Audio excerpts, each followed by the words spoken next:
All right, we are live right now at Whiteman Air Force Base, just about 90 minutes to the south and to the east of Kansas City. And the reason I am here this morning is because the whole world is talking about Operation Midnight Hammer, when 7 stealth bombers, and I am looking at the entire arsenal of stealth bombers, they're just over there in the restricted area here at Whiteman, when they took off from Whiteman, flew to Iran, dropped their payloads, and came back home. This area is so filled with pride for what the men and women of the 509 do, and nobody is more proud than Congressman Rep Alford. He represents this congressional district. He's a Republican, and it's great to be here. And as I said, everybody's so proud of what happens here. Steve, I'm extremely proud of the men and women here, not just the pilots, but the maintainers, the men and women who refueled these jets. Right. Imagine being in a jet for 36 hours to go over to strike Iran, come back. It was all done with precision under the direction of President Donald J. Trump, and I'm extremely excited that we have decapitated the nuclear capabilities of Iran.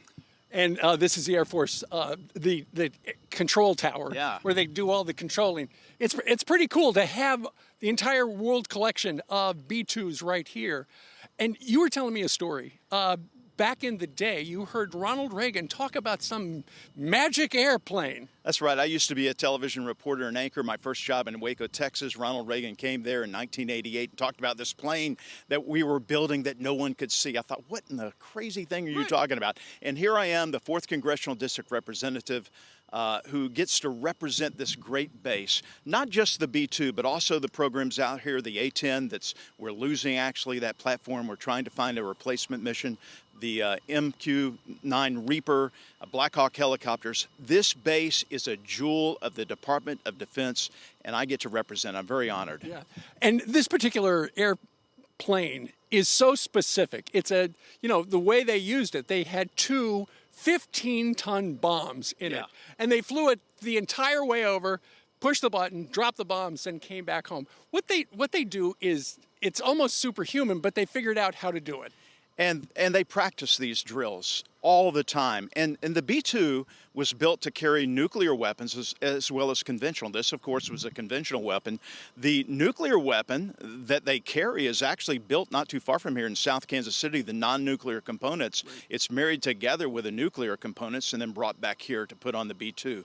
We are getting a new platform, and that's what I'm excited about. Until that happens, we are making sure that we have the funding to keep the B-2 lethal, capable, and ready. But we're getting the B-21 Raider that's being made in Palmdale, California. You know, originally the B-2, we were supposed to build 132 of them.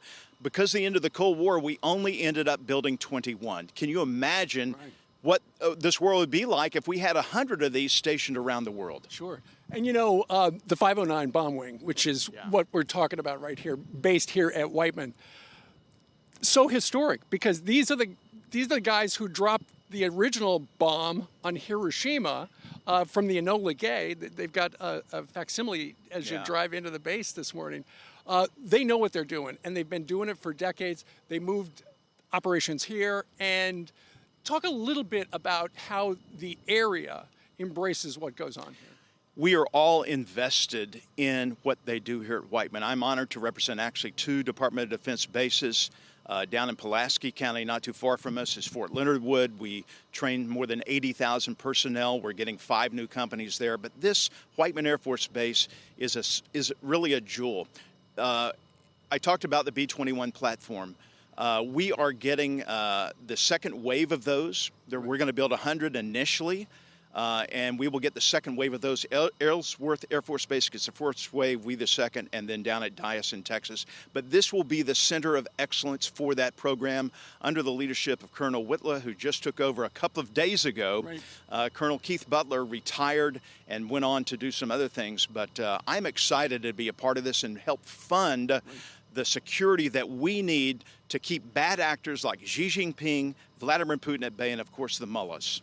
Because ultimately, Congressman, when the going gets tough, the president goes to Whiteman. And that's why he came here, because he ordered a couple of days ago, Operation Midnight Hammer. It was hammer time. It was hammer time. And God bless America. God bless Donald J. Trump.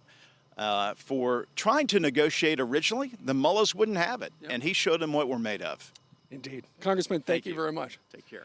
So, Lawrence, it is all happening here at Whiteman Air Force Base, and we are so lucky to be on the base today, and they really rolled out the red carpet for us today.